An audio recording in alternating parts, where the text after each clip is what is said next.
Hello everyone, मेरा नाम है गौतम और स्वागत करता हूं मैं आप सबका learning with Gautam YouTube channel में। तो आज के वीडियो हम करने वाले हैं बिहार एसटीटी के लिए म्यूजिक के यानी कि संगीत के महत्वपूर्ण प्रश्न को, जो कि आपके आने वाले एग्जाम के लिए काफ़ी ज़्यादा इंपॉर्टेंट प्रश्न रहने वाला है। तो आप लोग वीडियो को अच्छे से ध्यानपूर्वक और लास्ट तक जरूर देखिएगा। तो चलिए शुरू कर लेते हैं फर्स्ट क्वेश्चन से। और पहला क्वेश्चन है हमारा, किस राग में ग और नी जो है कोमल और बाकी बचे हुए जो स्वर हैं वो शुद्ध लगते हैं? ऐसा किस राग में होता है? तो काफी राग में ग और नी जो है कोमल होते हैं और बाकी बचे हुए जो स्वर होते हैं वो शुद्ध लगते हैं, यानी कि ऑप्शन ए हो जाएगा। अगला क्वेश्चन है कि स्वरों के उतरते क्रम को क्या कहते हैं? स्वर के उतरते क्रम को हम लोग क्या कहेंगे? तो अवरोह कहेंगे। और स्वर के चढ़ते क्रम को क्या कहेंगे? तो आरोह कहेंगे। याद रखिएगा, स्वर के उतरते क्रम को अवरोह और स्वर के चढ़ते क्रम को आरोह। ऑप्शन इसका सी हो जाएगा। अगला क्वेश्चन है, राग अलहैया बिलावल का वादी स्वर क्या होता है? कई बार आपको ऑलरेडी बता चुके हैं कि वादी और संवादी में आपको फर्क समझना है। यहाँ पर पूछा जा रहा है राग अलहैया बिलावल का वादी स्वर। तो वादी स्वर क्या होता है? राग अलहैया बिलावल का ध होता है, राग अलहैया बिलावल का वादी स्वर, यानी कि ऑप्शन इसका क्या हो जाएगा? तो सी हो जाएगा, ध। अगला क्वेश्चन है, संपूर्ण जाति में कितने स्वर लगते हैं? संपूर्ण जाति में कितने स्वर लगते हैं? तो 7 स्वर लगते हैं संपूर्ण जाति में, यानी कि ऑप्शन इसका सी हो जाएगा। नेक्स्ट क्वेश्चन करते हैं। और अगला क्वेश्चन है, भांगड़ा नृत्य किस राज्य का है? सबको पता होगा भांगड़ा जो है किस राज्य का डांस है? तो भांगड़ा पंजाब का डांस है। ऑप्शन इसका डी हो जाएगा। इसका आंसर ऑलरेडी सबको पता ही होगा। नेक्स्ट क्वेश्चन है, स्वर लिपि पद्धति को किसने प्रचलित किया था? स्वर लिपि जो पद्धति है इसको किसने प्रचलित किया था? तो पंडित भातखंडे ने। पंडित भातखंडे ने स्वर लिपि पद्धति को प्रचलित किया था, यानी कि ऑप्शन क्या हो जाएगा? तो ऑप्शन इसका बी हो जाएगा। अगला क्वेश्चन है, संगीत पारिजात के लेखक कौन थे? संगीत पारिजात जो है इसके लेखक कौन थे? तो संगीत पारिजात के लेखक पंडित अहोबल हैं। कौन है? तो पंडित अहोबल जो है ये संगीत पारिजात के लेखक हैं, यानी कि ऑप्शन इसका सी हो जाएगा। ठीक है।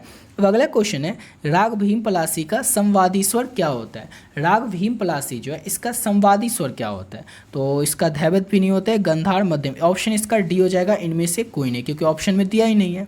अब अगला क्वेश्चन है हमारा, औंडव जाति में कितने स्वर लगते हैं? औंडव जाति जो है इसमें कितने स्वर लगते हैं?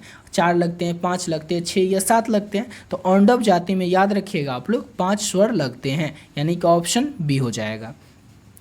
अगला क्वेश्चन है, पंडित रविशंकर कौन सा वाद्य बजाते थे? पंडित रविशंकर जो थे वो कौन सा वाद्य यंत्र को बजाते थे? तो पंडित रविशंकर सितार वादन करते थे, सितार को बजाते थे, यानी कि ऑप्शन बी हो जाएगा।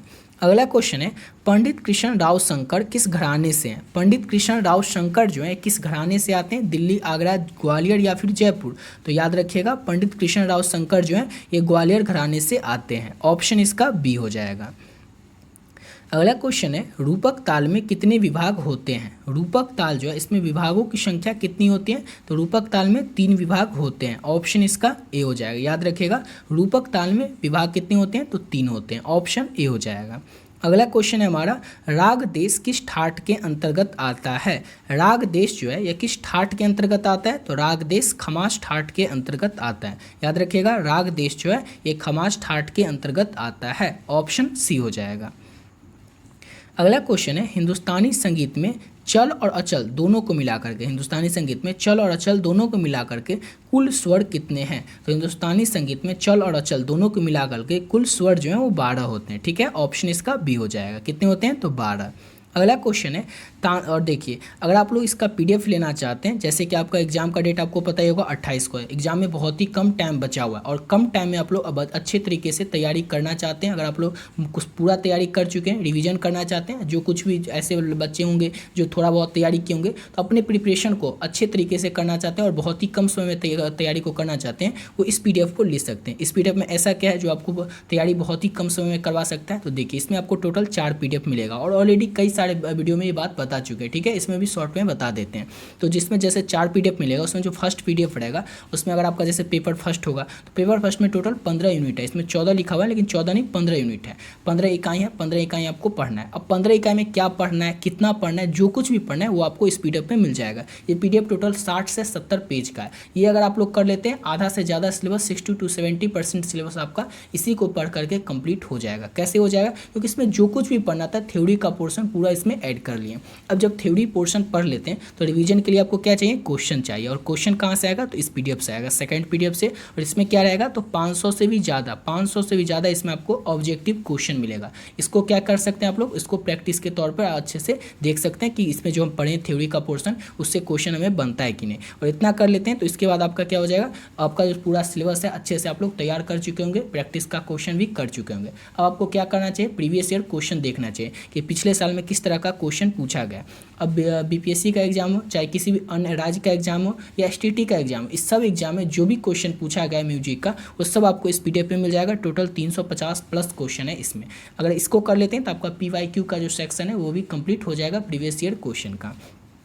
इसके बाद चौथा पीडीएफ जो है, इसमें आपको क्या मिलेगा, तो वाद्य यंत्र और उनके वादक से संबंधित टोटल 112 प्रश्न मिलेगा। वाद्य यंत्र और उनके वादक से संबंधित, अभी थोड़ी देर पहले एक क्वेश्चन देखे थे, उस क्वेश्चन में क्या था कि पंडित रविशंकर कौन सा वाद्य यंत्र बजाते थे। तो जो जैसे वाद्य यंत्र बजाने वाले होते हैं और वो कौन सा वाद्य यंत्र बजाते हैं, इस तरह के जो क्वेश्चन होते हैं ये आपके एग्जाम में मिनिमम 7-8 और मैक्सिमम 12 से 15 पूछे जाएंगे। और इसमें 112 क्वेश्चन, इसको कर लेते हैं ना तो आपके 8 से 10 नंबर पक्का हो जाएगा, क्योंकि इसके अलावा आपको इसके बाहर से कुछ भी देखने को नहीं मिलेगा, इसी में से देखने को मिलेगा। आप जैसे देखते होंगे कि हरि प्रसाद चौरसिया बांसुरी वादन करते थे, तो आपसे एग्जाम में पूछा जाएगा बांसुरी वादन का संबंध इनमें से किससे है। तो इस तरह के क्वेश्चन आप लोगों को इस पीडीएफ में देखने को मिल जाएगा। अब इस पीडीएफ को लेना किस तरह से, तो देखिए टोटल 4 पीडीएफ है, और जिनका पेपर 2 होगा वो पेपर 2 का ले सकते हैं, समझ गया। जिनका दोनों होगा वो दोनों अपना ले सकते हैं, तो उसका अपना एक और मैसेज कर लीजिएगा कैसे लेना है दोनों को। लेकिन जिनका पेपर फर्स्ट हो या सेकंड हो उनको कैसे लेना है वो देख लीजिए। तो ओनली 30 रुपये पे करना है, 30 रुपीज़ पे करना है। और किस नंबर पे पे करना है, तो ये देखिए नंबर है 7903820891। इस नंबर को जैसे ही आप लोग फोन पे, गूगल पे, पेटीएम में डालिएगा, नाम आ जाएगा गौतम कुमार, उसमें आपको क्या करना है 30 रुपये पे करना है इस नंबर पे, ठीक है। और ये जो पे कीजिएगा इसका स्क्रीनशॉट इसी नंबर के व्हाट्सएप पे भेज देना, सिंपल सा है। इस नंबर पे आपको 30 रुपये पे करना है, जो पे कीजिएगा उसका स्क्रीनशॉट इसी नंबर के व्हाट्सएप पे भेज देना और एक मैसेज कर देना पेपर फर्स्ट या सेकंड, जो भी होगा आप मैसेज कर दीजिएगा और इसका जो पीडीएफ है वो आपको तुरंत मिल जाएगा। और इसको ले करके आप लोग बहुत ही कम समय में और बहुत ही बढ़िया तरीके से अपने एग्जाम की प्रिपरेशन को कर सकते हैं, ठीक है। चलिए बढ़ते अपने अगले क्वेश्चन की ओर। और अगला क्वेश्चन है हमारा, तानसेन किस राजा के दरबारी गायक थे। तानसेन जो थे किस राजा के दरबारी गायक थे, तो तानसेन जो थे सम्राट अकबर के दरबारी गायक थे, ठीक है। सम्राट अकबर के दरबार में नवरत्नों में से एक कौन थे, तो याद रखिएगा तानसेन थे। सम्राट अकबर जो है इनके दरबार में 9 रत्न थे और उन्हीं में से कौन एक थे, तो तानसेन भी। तो ऑप्शन ए हो जाएगा इसका। अगला क्वेश्चन है हमारा, राग भीम पलासी का गायन समय क्या है। राग भीम पलासी को कब गाया जाता है, तो संध्या काल में राग भीम पलासी का गायन समय, गाने का समय ऑप्शन ए हो जाएगा। अगला क्वेश्चन है, राग भैरवी किस जाति का राग है। राग भैरवी जो है किस जाति का राग है, तो इसका ऑप्शन डी हो जाएगा, इनमें से किसी की का नहीं, क्योंकि ऑप्शन में तो दिया ही नहीं है। अगला क्वेश्चन है, अभिनव राग मंजरी के, अभिनव राम मंजरी जो है इसके लेखक कौन है। यहाँ पर राम नहीं हो, यहाँ पर राग होना चाहिए था, राग गौ होगा, ठीक है। यहाँ पर होगा अभिनव राग मंजरी के लेखक कौन है। तो इसका आंसर भी आपको कमेंट बॉक्स में बताना है। क्यों बताना है, क्योंकि कल ही तो इसका आंसर आपको बताए थे, सेम क्वेश्चन कल ही करवा चुके हैं। इसका आंसर आप लोग कमेंट बॉक्स में बताइएगा। अब अगला क्वेश्चन है हमारा, किस राग में कोमल रौ प्रयुक्त होता है। किस राग में कोमल रौ प्रयुक्त होता है, तो भैरव राग में कोमल रौ प्रयुक्त होता है, ऑप्शन ए हो जाएगा। अगला क्वेश्चन है, किस ताल में 10 मात्राएं होती हैं। यहाँ पर तो यहाँ पर त्रा होगा, तो किस ताल में 10 मात्राएं होती हैं, तो झप ताल जो है इसमें 10 मात्राएं होती हैं, ऑप्शन बी हो जाएगा। अगला क्वेश्चन है, उस्ताद अब्दुल करीम खां किस घराने से आते हैं। उस्ताद अब्दुल करीम खां जो है किस घराने से आते हैं, तो किराना घराने से आते हैं उस्ताद अब्दुल करीम खां, ऑप्शन डी हो जाएगा। अगला क्वेश्चन है, कहड़वा ताल में कितनी मात्राएं हैं। कहड़वा ताल जो है इसमें कितनी मात्राएं होती हैं, तो याद रखिएगा कहड़वा ताल में 8 मात्राएं होती हैं, यानी कि ऑप्शन इसका बी हो जाएगा। अगला क्वेश्चन है, निम्न में से यानी कि 4 ऑप्शन में से किस ताल में 12 मात्राएं होती है। वो कौन सा ताल है जिसमें कि 12 मात्राएं होती हैं, तो एक ताल में 12 मात्राएं होती हैं। याद रखिएगा किस ताल में 12 मात्राएं होती हैं, तो एक ताल में, ऑप्शन बी हो जाएगा। अगला क्वेश्चन है, ख्याल गायन में कितने अंग है। ख्याल गायन जो है इसमें कितने अंग होते हैं, तो ख्याल गायन में 2 अंग होते हैं। कितने होते हैं, तो ख्याल गायन में 2 अंग होते हैं, ऑप्शन ए हो जाएगा। अगला क्वेश्चन है, लय कितने प्रकार की होती है। लय जो है ये कितने प्रकार की होती है, तो लय 3 प्रकार की होती है। कितने प्रकार की, तो लय 3 प्रकार की होती है, यानी कि ऑप्शन इसका ए हो जाएगा। अगला क्वेश्चन है, राग बिहाग का ठाठ क्या है। राग बिहाग जो है इसका ठाठ क्या होता है, तो राग बिहाग जो है इसका ठाठ होता है बिलावल। क्या होता है, तो राग बिहाग का ठाठ जो है बिलावल होता है, ऑप्शन इसका बी हो जाएगा। अगला क्वेश्चन है, राग केदार का वादी स्वर क्या है। राग केदार जो है इसका वादी स्वर क्या होता है, तो र होता है राग केदार का वादी स्वर, ठीक है, या फिर हम लोग उसको क्या कह सकते हैं, तो उसको हम कह सकते हैं रे भी, ठीक है। र नहीं, इसका तो केदार है ना, यहाँ पर केदार का नहीं होगा। राग केदार का वादी स्वर जो है म होता है, सॉरी यहाँ पर म होता है क्योंकि यहाँ पर केदार था, ठीक है। तो राग केदार का वादी स्वर क्या होता है, तो राग केदार का जो वादी स्वर है वो म होता है। ऑप्शन इसका हो जाएगा सी, म। अगला क्वेश्चन है राग भैरवी का वादी स्वर क्या होता है। राग भैरवी का वादी स्वर क्या होता है, तो इसका राग भैरवी का वादी स्वर होता है र। ऑप्शन इसका बी हो जाएगा, ठीक है। वहाँ पर मुझे लगा था भैरवी है, लेकिन वहाँ पर था राग केदार, और राग केदार का वादी स्वर जो है वो म होता है, और राग भैरवी का जो वादी स्वर है वो क्या होता है, तो र होता है। ऑप्शन इसका बी हो जाएगा, ठीक है। अब अगला क्वेश्चन है हमारा, उस्ताद फैयाज खां किस घराने से आते हैं। उस्ताद फैयाज खां जो है किस घराने से आते हैं, तो आगरा घराने से आते हैं उस्ताद फैयाज खां। उस्ताद फैयाज खां किस घराने से आते हैं, तो आगरा घराने से। ऑप्शन ए हो जाएगा। अगला क्वेश्चन है भारतीय संगीत में कितनी श्रुतियाँ हैं। भारतीय संगीत जो है इसमें कितनी श्रुतियाँ हैं, तो भारतीय संगीत में 22 श्रुतियाँ हैं। कितनी श्रुतियाँ भारतीय संगीत में, तो 22 श्रुतियाँ हैं। ऑप्शन बी हो जाएगा। अगला क्वेश्चन है सप्तक कितने हैं। सप्तक जो है कितने होते हैं, तो 3 होते हैं सप्तक। ऑप्शन सी हो जाएगा।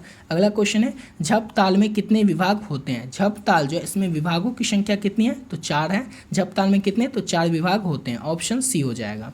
अगला क्वेश्चन है जौनपुरी का राग जौनपुरी जो इसका संवादी स्वर क्या होता है, तो राग जौनपुरी का संवादी स्वर होता है ध। ऑप्शन बी हो जाएगा, ध होता है जौनपुरी का संवादी स्वर। ऑप्शन बी हो जाएगा। अगला क्वेश्चन है रूपक ताल में कितनी मात्राएं होती हैं। रूपक ताल जो है इसमें कितनी मात्राएं होती हैं, तो रूपक ताल में टोटल 7 मात्राएं होती हैं। ऑप्शन बी हो जाएगा। और नेक्स्ट क्वेश्चन करते हैं, और अगले ये लास्ट क्वेश्चन भी है कि राग भैरव का गायन समय क्या है। राग भैरव को कब गाया जाता है, तो सुबह में 4 बजे से लेकर के 7 बजे तक प्रातः काल में राग भैरव का गाने का समय है, यानी कि ऑप्शन हो जाएगा इसका ए, ठीक है। इसी के साथ वीडियो पे कंप्लीट करते हैं। आशा करता हूँ आप लोगों को वीडियो अच्छा लगा होगा। मिलते हैं नेक्स्ट वीडियो में नए वीडियो के साथ।